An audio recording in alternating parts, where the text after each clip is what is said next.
I'm gonna tell you something. If you own a home in Florida and it's homesteaded and you move to another home in Florida, there's a whole bunch of property tax savings that you can take with you. A lot of people don't know about this, and you need to. Here's how it works. It's called homestead portability.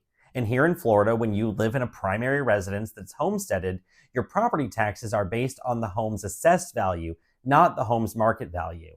And thanks to the Save Our Homes Act, that assessed value cannot increase more than 3% per year, even if your home's market value skyrockets. And that's where the portability comes into play. Over time, your home's market value may go up quickly, but that assessed value is capped at only moving up 3% a year. So, over several years, that gap between the home's assessed value and market value continues to grow and grow and grow.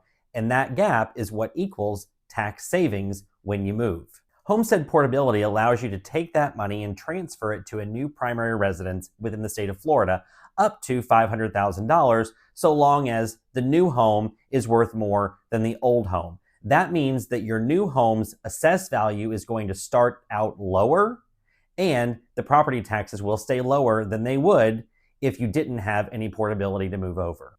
Here's how it works in real life. Let's say that your old home had a market value of $500,000, but the assessed value was only $300,000. That gap of $200,000 is the amount of homestead portability that you can take with you and move to your new primary residence. And let's say the new primary residence has an assessed value of $600,000, what you would be paying the taxes on. That $200,000 can then be taken off of that $600,000 assessed value, making your new taxable value or assessed value $400,000. And you can still take your $50,000 homestead exemption off of that in addition to the $200,000 you ported over. It is a huge savings for Florida homeowners. Now, there's one thing to note. If your new home costs less than your old home, you won't be able to take the full amount of your portability, but you can take some of it. The tax assessor will use a formula to determine exactly how much you'll be awarded.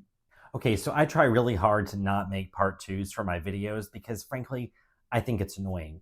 But homestead portability is a topic that just takes a long time to explain. And when I sat down today to edit this video, I realized it was going to be almost 5 minutes long. So in order for it to still count as a short, it has to be under 3 minutes. So we need to do a part two. So stay tuned and I'll finish explaining everything you need to know about homestead portability.